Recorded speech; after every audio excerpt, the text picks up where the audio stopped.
So have you been to rural Rajasthan before?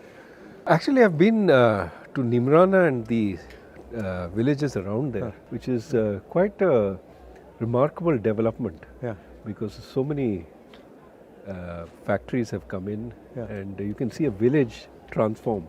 So when we were kids, Papa took us to Nimrana and we'd gone there on a picnic and we got attacked by bees. I think my dad got like 25 or something. Wow. I got, my mother like covered me with a blanket. Acha. I got 9 or something. She was protective. That's good. Yeah. Here there's Ranthambore. Have you been there? I've been to Ranthambore before. Of course, I came just for the yatra, so I don't see the safari. There's 16 cubs there now. Ah. So everybody who's going there is seeing 3 or 4 tigers. Right. So what is your view about what's going on economically in India, in the world? We were just discussing, Yeah. the United States and China. So the next year is going to be more difficult than this one. Of course, this one had lots of difficulties with the war and all that. But because growth is going to slow in the world more generally, people are raising interest rates, that brings down growth. India is also going to be hit. Indian interest rates have also gone up, but Indian exports have been slowing quite a bit. And India's inflation problem is more a commodity inflation problem, vegetable inflation problem. And that is also going to be negative for growth. So I think that we would be lucky if we do 5% next year. See, the problem with the growth numbers is that you have to understand what you're measuring with respect to. If you had a terrible quarter last year and you're measuring with respect to that, you look very good. So ideally what you do is look before the pandemic in 2019 and look at now. And if you look at 2022 vis-a-vis 2019, it's about 2% a year. That's too low for us. And what do you attribute that to? Pandemic was part of the problem, but we were slowing before the pandemic. We had gone from 9 to 5.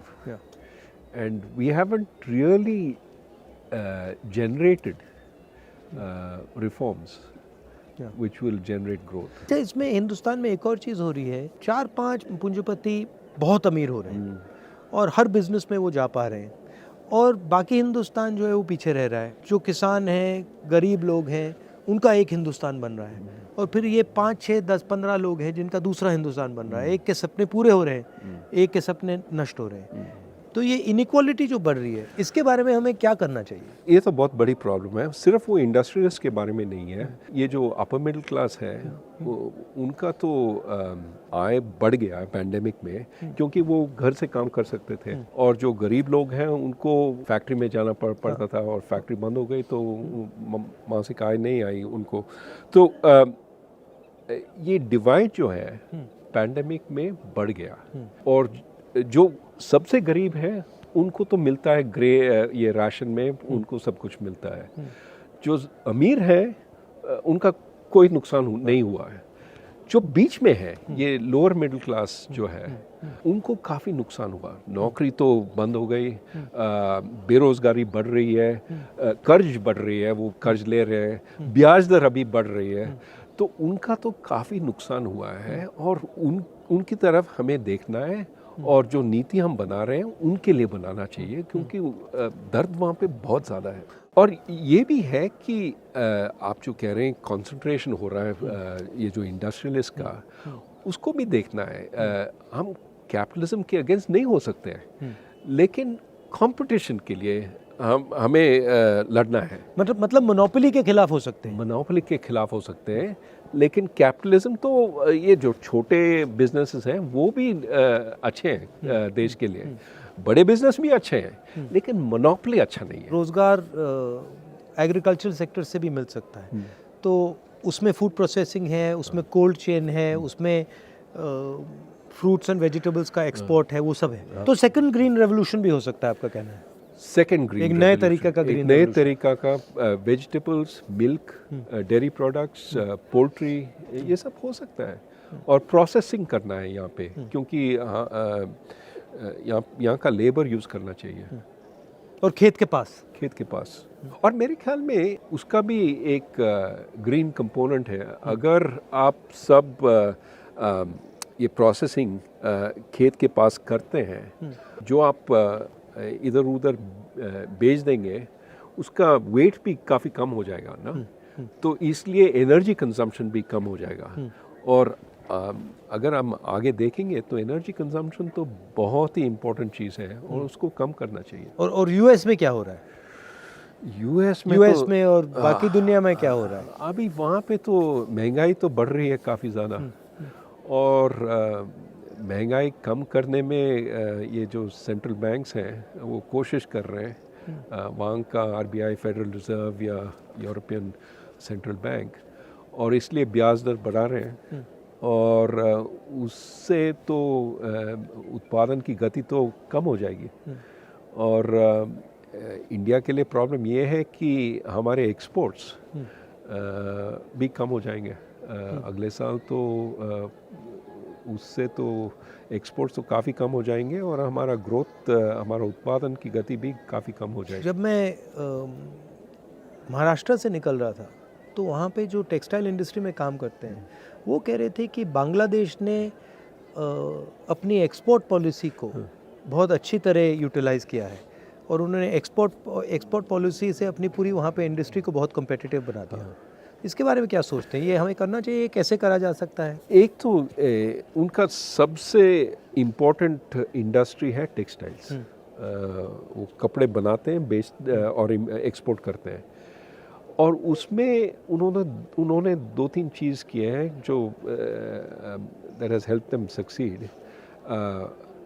एक तो they allow big factories, not small factories, क्योंकि scale economies की ज़रूरत है, तो they allow big factories. I think labour is largely women, so they employ a lot of women in the textile industry, and the policy is very predictable. It doesn't change. So that industry has just taken off because it's using low-skilled workers. On my way, I found out that जो बेल्लारी है वो jeans production का centre था, और वहाँ पे 4.5 लाख लोग काम करते थे। कपड़ा गुजरात से आता था और स्टिचिंग बेल्लारी में होती थी, और वो लोगों के घरों में होती थी। कोई एक पीस बनाता था, कोई सिलता था, कोई धोता था, वो पूरा डिसेंट्रलाइज था, सप्लाई चेन। और जीएसटी और नोटबंदी ने उसको ख़त्म कर दिया, और वो एक्चुअली वो इंडस्ट्री अंग्रेज़ों के टाइम से है।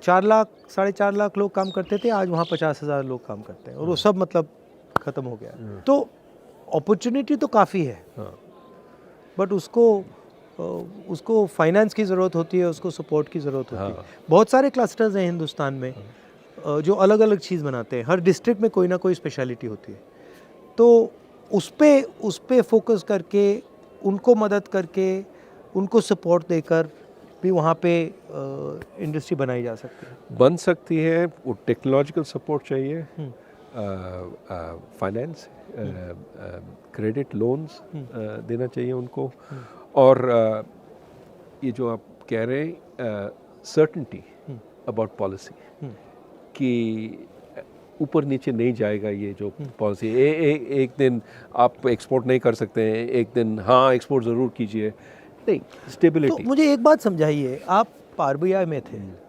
अब हिंदुस्तान में एक व्यक्ति 2 लाख करोड़ रुपए का लोन ले सकता है, मतलब उसको पूरे के पूरे बैंक का पैसा मिल जाता है, मगर जब छोटा किसान या छोटा बिजनेस वाला बैंक लोन लेने जाता है तो उससे बहुत सारे सवाल पूछे जाते हैं, और एक्चुअली बड़ा वाला भी ज़रूरी है, छोटा वाला भी ज़रूरी है, मगर छोटे वाले को बिल्कुल इग्नोर कर दिया जाता है, छोटे वाले बिल्कुल इग्नोर कर दिए जाते हैं। तो ये होता क्यों है और इसको बदला कैसे जाए? अभी बदल सकते हैं, और ये जो आप पहले कह रहे थे इंफॉर्मेशन, ये जो छोटे जो बिजनेसेस हैं उनका तो एक वो तो बेचते हैं और एक रेवेन्यू स्ट्रीम है, उनका सेल्स है। अगर वो सेल्स अगर बैंक को मालूम पड़ता है कि ये जो सेल्स काफ़ी स्टेबल हैं, काफ़ी बढ़ रहे हैं, तो वो ऋण दे सकते हैं, they can lend, but we need that information to be collected and to made available. वो हो रहा है. अभी ये जो फिनटेक चल रहा है इंडिया में, उसमें they are starting to think about all this. But in India everything needs to be 10 times. But see, I don't know of a single Indian company that जो small medium company थी और अब बहुत बड़ी company हो गई. Right? मगर अगर आप US में देखें तो छोटी सी कंपनी 5, 7, 10 साल में बड़ी हो जाती है. तो ये हिंदुस्तान में क्यों नहीं होता? You're absolutely right. Too many of our small firms don't grow big. They die or they stay stop. So why is that not happening? That is needed. You need a path to grow. So here's the problem. They get used to some of the benefits of staying small. वो inspector नहीं आता है, आप GST, आप taxes नहीं देंगे तो कोई आपको ट्रबल नहीं करेगा. तो they stay under the radar screen of the government instead of being helped by the government. What you need is, ठीक है, you stay under the radar screen until you get a business which works. But then once you start growing, I'm going to look at you, but I'm going to help you. I'm not going to just tax you. I'm not going to just make your life miserable with... We need that situation, right? So many of these small businesses get benefits. Now, as soon as they become bigger, we take away those benefits. Right. So there's no incentive to grow bigger. Why not instead say, okay, if you grow bigger, you will have these benefits for 5 years. Yeah. Then they will come off. Yeah. But then by that time you're so big, you don't care. Right. So can we do things like that? So you're saying that to make a transition from a small business to a big business in India, there's a huge cost that has to be sort of managed. Absolutely. Absolutely. And the cost is rent seeking in some way. Today is largely rent seeking. Exactly. You see how many firms are stuck at 10 workers or 20 workers, because that's when the regulations start kicking in. I mean, I was thinking about it, the only one I can think of the top of my head is Haldiram's, which went from being a small fellow and he scaled up. And there are a couple of them, but there are not as many as they should We be. need many Haldirams, right? We need many Haldirams, and of course we have some of our tech firms that have grown very, very big, but we need far more of that. And you're exactly right, it's the growth which creates the jobs. Small firms by themselves don't create so many jobs, it's when they grow that they create so many jobs. We need to make that possible. अच्छा, बहुत सारे किसान मुझे कहते हैं कि जैसे ही उनकी फसल आती है वैसे ही commerce ministry export import policy को ट्विक कर देती है और उनके दाम उसी दिन गिरते हैं जब उनकी फसल उनके हाथ में आती है. ये तो बहुत बड़ी प्रॉब्लम है. हम कहते रहते हैं कि हम किसान के लिए हैं, लेकिन जो एक्सपोर्ट पॉलिसी है और इंपोर्ट पॉलिसी है वो मिडिल क्लास के लिए, वो सिटीज़ में अर्बन मिडिल क्लास के लिए बनता है. अगर प्याज का दाम बढ़ जाता है तो हम इंपोर्ट करते हैं और बेचारा फार्मर जो किसान है उसके लिए दाम तो गिरते हैं.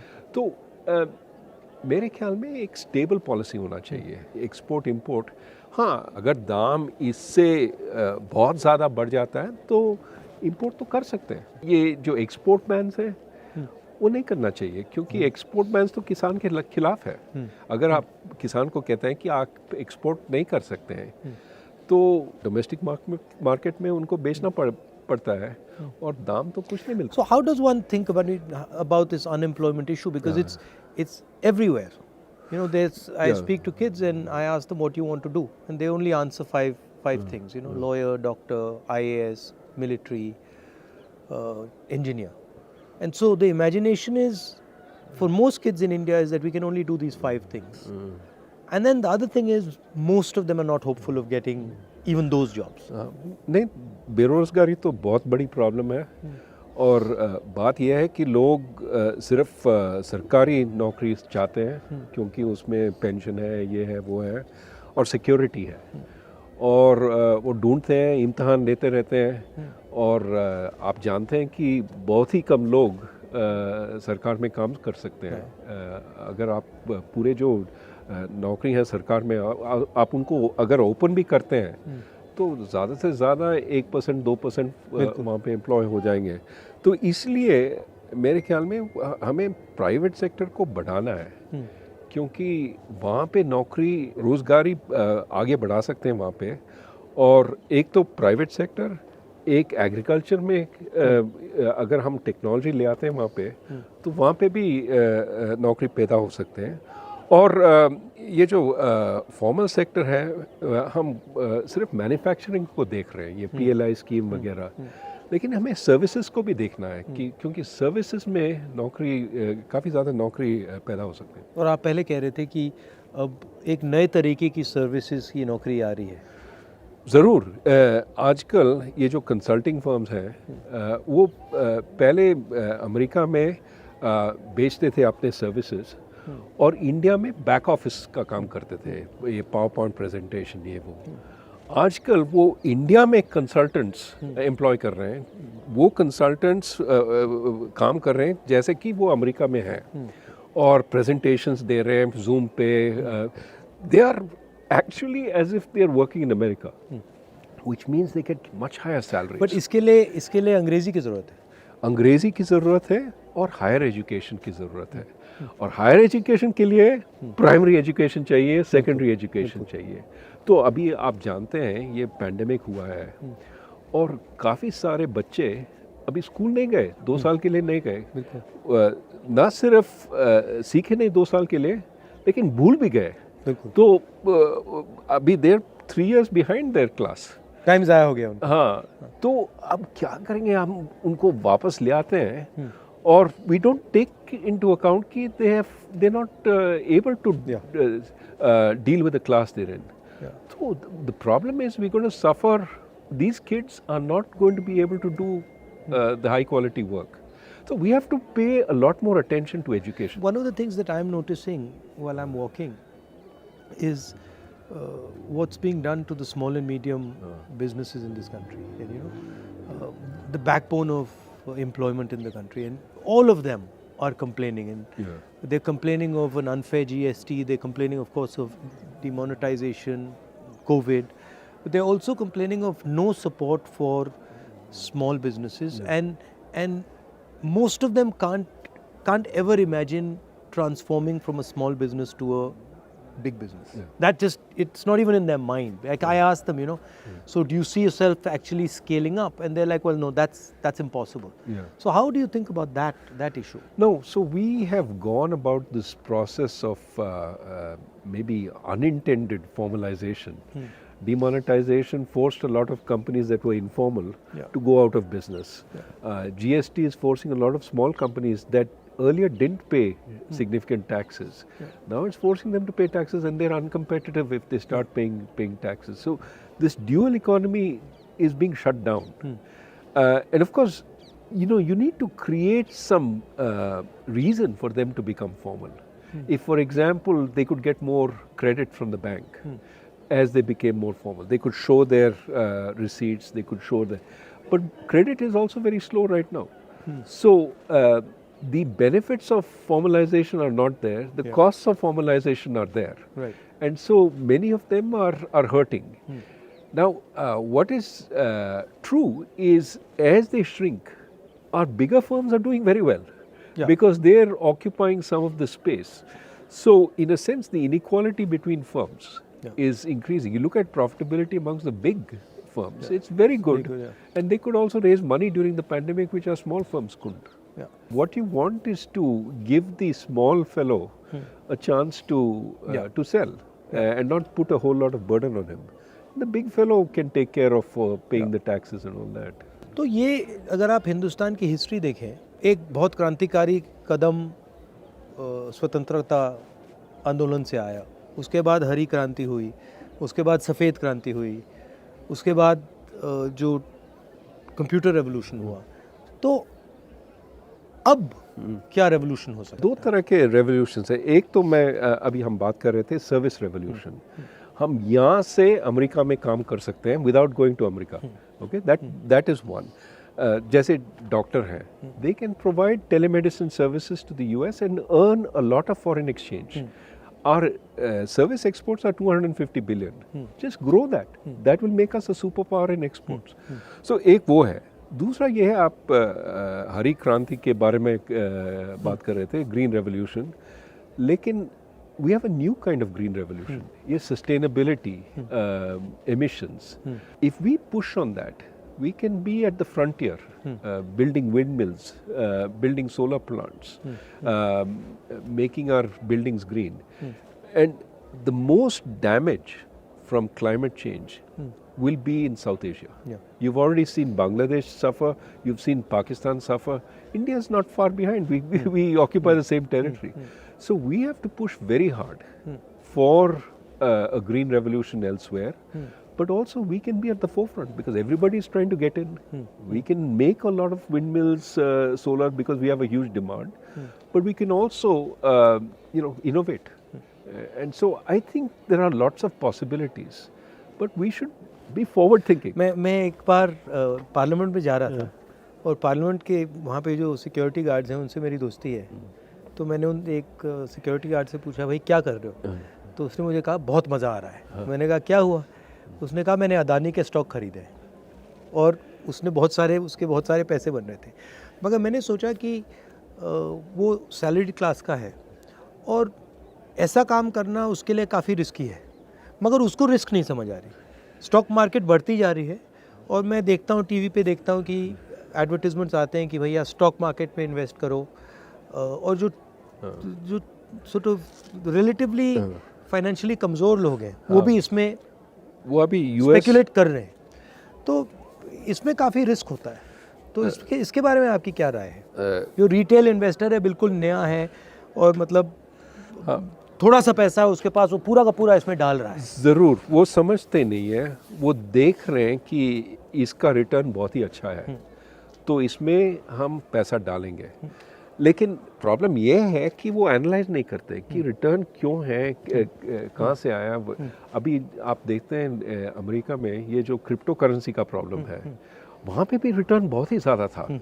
बिटकॉइन 2-3 पैसे के लिए बिकता था, $67,000 तक पहुँच गया. अरबपति बन गए बहुत सारे. हाँ, तो और अभी गरीब फिर से हो गए ना, क्योंकि उसके बाद गिरा है. और ज़्यादातर गरीब लोग वो तब खरीदते हैं जब $67,000 पे है, मतलब हाइट पे, और फिर वो देखते हैं कि बस गिरता रहता है. क्योंकि ये जो अमीर लोग हैं वो तब बेचते हैं और जिनके पास इंफॉर्मेशन नहीं है, जिनके पास वो फाइनेंशियल सोफिस्टिकेशन नहीं है, वो तब खरीदते हैं. मगर ये जो प्रॉब्लम है, इंफॉर्मेशन का प्रॉब्लम, ये हमने स्टॉक मार्केट की बात की, मगर ये इंफॉर्मेशन का प्रॉब्लम मुझे लगता है, मतलब सड़कों पे चल के मैं सुन रहा हूँ, ये इंफॉर्मेशन प्रॉब्लम बहुत गहरी है, ख़ास तौर से गरीब लोगों में, किसानों में, गरीब लोगों में. ज़रूर उनको इंफॉर्मेशन मिलती नहीं है, दी नहीं जाती है. इसलिए हम कहते हैं कि कंज्यूमर प्रोटेक्शन होना चाहिए, कि उनको बताना चाहिए ये तुम्हारे हक हैं, these are your rights, and जो बेचते हैं they cannot violate these rights. Are you enjoying this? It's nice. You like it? How can you not enjoy this view? But also, it's. I think you're doing this सांप्रदायिक एकता और शांति के लिए आप पदयात्रा पे जा रहे हैं. I think that is something the country needs, regardless of what political party you're in. It has to be. Bharat को जोड़ना है. बिल्कुल. और शांति से, भाईचारे से फ़ायदा होता है. और अगर आप सोचेंगे, कोई कह रहा था कि आपने एक भाषण में ये कहा था कि which house can stand when the brothers are fighting? Yeah. It can't. They have to be. You have to have internal harmony to have external security. ये काफ़ी लोग कह रहे हैं, हाँ, we can fight internally, we will suppress this minority, suppress that, and we will be strong outside. नहीं हो सकता है. नहीं, ये एक बात है, मगर दूसरी बात जो उतनी ही ज़रूरी है कि आज की दुनिया में जहाँ अमेरिका, चाइना, यूक्रेन, सब जगह नफ़रत फैल रही है, उस दुनिया में हिंदुस्तान रास्ता दिखा सकता है. ज़रूर. और हिंदुस्तान बहुत बड़ा रोल प्ले कर सकता है. ज़रूर. और ये हमारी हिस्ट्री है, हमारा ये कल्चर है और ये हमारी स्ट्रेंथ है. और लोकतंत्र भी हमारा स्ट्रेंथ है। और मेरे ख्याल में काफ़ी लोग, काफ़ी देश हमारी ओर देख रहे हैं कि इंडिया का क्या कहेगी, इंडिया क्या एग्जाम्पल सेट करेगी। और इसलिए हमें सोचना चाहिए कि हम क्या कर रहे हैं और किस दिशा में जा रहे हैं।